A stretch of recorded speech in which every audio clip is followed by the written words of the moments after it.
घटना हुई जो राम बाबू जी का सुसाइड वाला, तो इस कारण से उस पक्ष में सारा जो है माहौल खड़ा करने को कोशिश किया गया, इस मामले को दबा दिया गया और वहाँ पे उस मामले को उठा करके इस पीड़ित परिवार के लोगों को जेल के अंदर कर दिया गया, उनको तत्काल न्याय से छुटवा दिया गया। ये संविधान का एक प्रकार से हनन है। हाँ। कोई भी चीज किसी को कहना है, सड़क पे आंदोलन नहीं होता है, उसकी आप टीम बनाते, जो आज SIT जज बैठा ली गई है, ये SIT पहले बैठा दिए थे, आज पिछड़ा वर्ग आयोग को भेजा गया यहाँ पे, यही काम पहले कर दिया जाता कि हम इस पे राजनीति पहले नहीं करनी चाहिए था। न्याय दिलाने के लिए जितनी अच्छी से अच्छी जांच बैठालनी चाहिए वो बैठालते, बिल्कुल बिल्कुल, और बैठालने के बाद तब इस निष्कर्ष पहुंचते हैं कि दोषी को छोड़ा जाना चाहिए कि दोष है कि नहीं है, इस पक्ष को जेल भेजा जाना चाहिए दोषी है कि नहीं है। कोई कानून का वो है ही नहीं है। यहाँ जो है केवल सवर्ण लोगों का इस सरकार में हिंदू का नाम लिया जाता है, हिंदू की एकता की बात की जाती है, लेकिन यहाँ ना हिंदू ना देश की एकता, किसी प्रकार का वो नहीं, ना OBC का सम्मान है, ना SC का सम्मान है, ना माइनॉरिटी का सम्मान है, किसी जाति का सम्मान नहीं। केवल एक ही है कि जातिवाद और हिंदू, केवल इसी के नाम पे वोट बैंक बनाना और न्याय से दूर कर देना। नमस्कार मित्रों, इस वक्त की सबसे बड़ी कौशाम्बी की है। कौशाम्बी के लोहदा गांव में मौजूद हूं, जो कि 8 वर्षीय बच्ची के साथ दुष्कर्म होता है। वहीं पर हमारे साथ आम जनता, आम आदमी पार्टी के कार्यकर्ता है, जो कि जिलाध्यक्ष, पूर्व जिलाध्यक्ष है और तमाम लोग यहां पर मौजूद। इस बात पर मैं चर्चा करूंगा। 8 वर्षीय बच्ची के साथ जो दुष्कर्म हुआ है, उसके बाद भी न्याय की जगह अन्याय किया जाता है। क्या प्रदेश सरकार देखती रहेगी? क्या यहाँ के यूपी पुलिस क्या देखती रहेगी? क्या न्याय नहीं होगा? जो संवैधानिक रूप से न्याय होना चाहिए उस तरीके से न्याय नहीं हो रहा है। यहाँ पर राजनीति रोटियां भी सेकी जा रही हैं। राजनीतिक रोटियां सेकने के बाद जो केस जो है उल्टा पलटी हो जाता है, उसके बाद जो आरोपी थे वो बरी हो जाते हैं। लेकिन सबसे बड़ी बात यह है कि जो बच्ची 8 वर्षीय बच्ची के साथ दुष्कर्म हुआ है, वही बच्ची के पिताजी को अंदर कर दिया जाता है और तमाम लोग उनके साथ में जो प्रधान सहयोग करने के लिए आते हैं उनको भी अंदर कर दिया जाता है। उनके भाई के ऊपर भी आरोप तमाम लगाए जा रहे हैं। तो उसी चर्चा में बात करूंगा, जो कि आम आदमी पार्टी के कार्यकर्ता हैं। इन्हीं लोगों से मैं बात करूंगा, आखिर इस मामले में क्या होना चाहिए, क्या कार्रवाई होना चाहिए, क्या सुनवाई होगी या नहीं होगी। क्या नाम है सर? जी, मेरा नाम मोहम्मद इलियास खान, जिला अध्यक्ष कौशाम्बी जी। आम आदमी पार्टी। इस मामले में जिस प्रकार से इस 8 वर्षीय बच्ची के साथ दुष्कर्म हुआ है, इस बच्ची के साथ गलत हरकतें की जाती हैं, गलत बर्ताव किया जाता है, उसके बाद जो मामला है उसके बाद आरोपी को अंदर किया जाता है। लेकिन उसके बाद जब राम बाबू तिवारी की मौत होती है, आत्महत्या करने के बाद उनको जो है 2 दिन के अंदर जो है बरी कर दिया जाता है। झूठा आरोप बताते हैं कि झूठा आरोप है। क्या झूठा आरोप हो सकता है? इतना बड़ा तांडव हो गया, क्या झूठा आरोप हो सकता है क्या? जी नहीं, ये तो बहुत दुखद घटना है। इसके खिलाफ सख्त से सख्त कार्रवाई होनी चाहिए और जो भी इसमें दोषी है उसको सख्त से सख्त सज़ा मिलनी चाहिए। मेरी आम आदमी पार्टी की तरफ से ये मांग है कि योगी आदित्यनाथ इस पे सख्त से सख्त कार्रवाई करें। लेकिन योगी जी जो है हाथ में हाथ धर के बैठे हैं। लेकिन एक बात ये भी है कि योगी जी ने ही कहा था, बेटी सुरक्षा, बेटी पढ़ाओ, बेटी बचाओ, बेटी पढ़ाओ का नारा जो लगाते हैं बार बार, क्या वो नारा आज पूरा हो रहा है? उस नारे की बात पूरी हो रही है क्या? नारे में इस सरकार फेल हो चुकी है, ये सरकार, और जिस तरह से इनको न्याय नहीं मिल रहा है वो न्याय मिलना चाहिए और नहीं मिलता है तो ये जो नारा देते हैं इसको बंद करें। कोई फायदा नहीं है इस नारे को देने से, क्योंकि सरकार तो जातिवाद की बात करती है। जैसे कि जो ब्रजेश पाठक जैसे लोग बैठे हुए हैं वो अपनी ही ब्राह्मण बिरादरी को ही सपोर्ट कर रहे हैं। क्या ये उस नागरिक से नहीं आते? क्या वो ये आम जनता नहीं? क्या संवैधानिक रूप से आम जनता को नहीं देखा जा रहा है? क्या पार्टी क्या सिर्फ जातिवाद के लिए बनी है? क्या बीजेपी सरकार क्या जातिवाद के लिए बनी? क्या बीजेपी सरकार क्या जात से ही बन गई है क्या? ये जो है पिछड़े वर्ग के साथ अन्याय हो रहा है। अगर जो भी इसमें अन्याय हो रहा है इसके खिलाफ सख्त से सख्त कार्रवाई करें, नहीं तो पिछड़ा वर्ग इनके कोई भी साथ में नहीं रहेगा। बिल्कुल बिल्कुल। और आम आदमी पार्टी इनके साथ में है। जो भी इनके साथ होगी, समस्या जो भी होगी वो उसको पूरा करा जाएगा। संजय भैया का आदेश है कि अगर इनके साथ अन्याय हुआ है तो हम न्याय दिलाने का काम करेंगे। बिल्कुल। अब जिस प्रकार से देखा जा रहा है, इस बच्ची के साथ अत्याचार हो रहा है, इस बच्ची के परिवार के साथ अत्याचार हो रहा है, न्याय की जगह अन्याय हो रहा है। और हमारे साथ कुछ साथी हैं, इनसे भी बात करते हैं। क्या नाम होगा चाचा? विष्णु कुमार जायसवाल, पूर्व प्रत्याशी।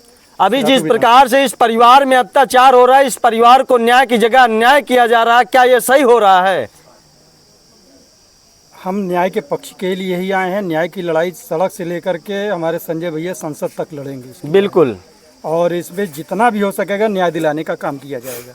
आज लगभग 12 से 13 दिन हो चुके हैं इस मामले को, और ये मामला लगभग जो है 4 दिनों 5 दिनों के बाद एकदम जो है तनाव पर हो जाता है। उसके बाद ब्राह्मण बिरादरी अपनी तरफ हो जाती है और पाल बिरादरी अपनी तरफ हो जाती है। लेकिन अन्य राजनीतिक पार्टियों के तमाम लोग आते हैं, लेकिन अभी तक न्याय की पुष्टि नहीं हुई है।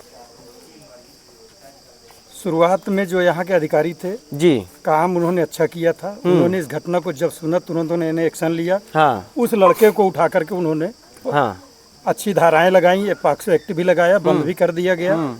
लेकिन राजनीतिक दबाव यहाँ पर जो डिप्टी सीएम ब्रजेश पाठक जी हैं जी, उनके ट्वीट के बाद और जो ये सवर्ण आर्मी सेना बना रखा है, इन लोगों की जो एक घटना हुई जो राम बाबू जी का सुसाइड वाला, तो इस कारण से उस पक्ष में सारा जो है माहौल खड़ा करने को कोशिश किया गया। इस मामले को दबा दिया गया और वहाँ पे उस मामले को उठा करके इस पीड़ित परिवार के लोगों को जेल के अंदर कर दिया गया। उनको तत्काल न्याय से छुटवा दिया गया। ये संविधान का एक प्रकार से हनन है। हाँ। कोई भी चीज किसी को कहना है, सड़क पे आंदोलन नहीं होता है। उसकी आप टीम बनाते, जो आज SIT जज बैठा ली गई है, ये SIT पहले बैठा दिए थे। आज पिछड़ा वर्ग आयोग को भेजा गया यहाँ पे, यही काम पहले कर दिया जाता कि हम इस पे राजनीति पहले नहीं करनी चाहिए था।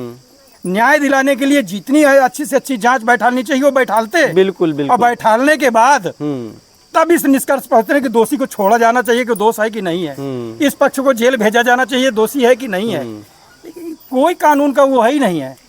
यहाँ जो है केवल सवर्ण लोगों का इस सरकार में हिंदू का नाम लिया जाता है, हिंदू की एकता की बात की जाती है, लेकिन यहाँ ना हिंदू ना देश की एकता, किसी प्रकार का वो नहीं, ना OBC का सम्मान है, ना SC का सम्मान है, ना माइनॉरिटी का सम्मान है, किसी जाति का सम्मान नहीं। केवल एक ही है कि जातिवाद और हिंदू, केवल इसी के नाम पे वोट बैंक बनाना और न्याय से दूर कर देना। अच्छा, ये बताइए कि जो अभी राजनीति पे जाना चाहिए कि आखिर जो कानूनी प्रक्रिया है वो होनी चाहिए थी? कानूनी प्रक्रिया होनी चाहिए, लेकिन हो रहा तो यहाँ राजनीति हो रही है। हम तो यही इसी का, ये तो राजनीति अच्छी चीज नहीं है।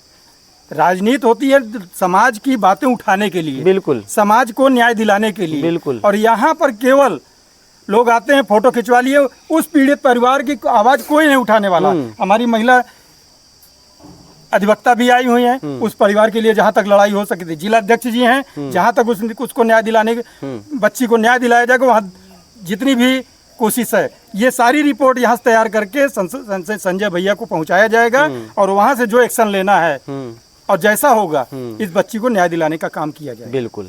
चलिए, हमारे साथ एक महिला अधिवक्ता हैं, इनसे ही बात करते हैं। आखिर कानून के बारे में इनसे ज़्यादा हम लोगों को नहीं पता है, लेकिन इन्हीं से बात करते हैं। आखिर जो कानूनी प्रक्रिया हुई है, क्या सही कानूनी प्रक्रिया हुई है? क्या नाम होगा आपका? अर्चना गौतम।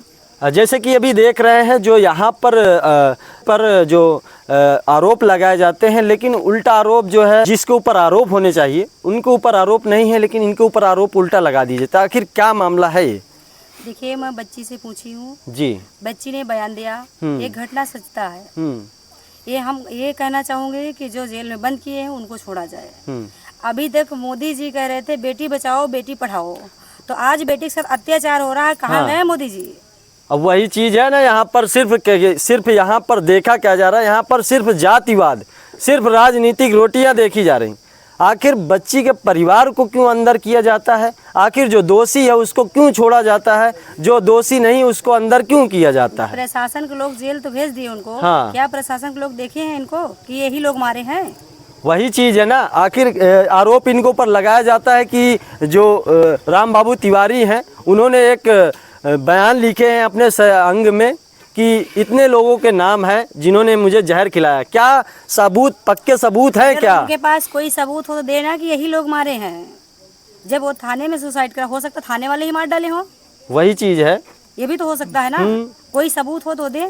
बिल्कुल, बिना सबूत के भी अंदर कर दिया गया। हम यही चाहते हैं कि जो पीड़ित बच्ची है उसके साथ न्याय होना चाहिए। अगर कोई प्रशासन के पास सबूत है तो वो ला के दे कि हाँ यही लोग मारे हैं, बस और कुछ नहीं कहना चाहेंगे हम। अब जिस प्रकार से अच्छी इस बच्ची के बारे में बात करूंगा कि इस बच्ची ने जो जिस प्रकार से आरोप ये बच्ची लगाई है उनके ऊपर, और वो आरोप सत्य हो सकते हैं, लेकिन एक बात ये भी है कि बच्ची के पिता को अंदर किया जाता है, उसके बाद साथ ही साथ जो प्रधान जी हैं, प्रधान जी के भाई को भी अंदर किया जाता है, और प्रधान जी के ऊपर गहरे आरोप लगाए जाते हैं। इनकाउंटर तक की घोषणा की जाती है। क्या ये सही हुआ है क्या जो कानूनी प्रक्रिया से? है इनकाउंटर करते हुए? इनकाउंटर की तो घोषणा हो गई, 25,000 के इनामी भी घोषित हो गए। देखा हो तो बताए ना, क्या सबूत है? वही चीज है, सबूत हो तो देना कि हाँ हमने देखा है। गलत आरोप उनके ऊपर लगाया गया, इनके ऊपर गलत आरोप लगाया जा रहा है।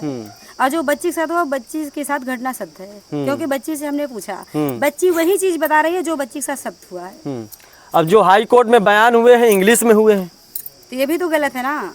जो वायरल हो रहा है वीडियो, अभी एक वीडियो वायरल हुआ है जो बच्ची के बयान हुए हैं वो भी इंग्लिश में। क्या 8 साल की बच्ची जो कक्षा 2 से 3 में पढ़ती है, क्या बच्ची को इंग्लिश आती होगी क्या? 7 साल की बच्ची है। हाँ। पहला नंबर तो स्कूल जा रही है कि नहीं जा रही है ये भी कंफर्म नहीं ना। हो सकता है गरीब परिवार है, सरकारी में पढ़ा रहे हो, बिल्कुल, तो इसमें इंग्लिश में पूछने की कोई जरूरत ही नहीं ना।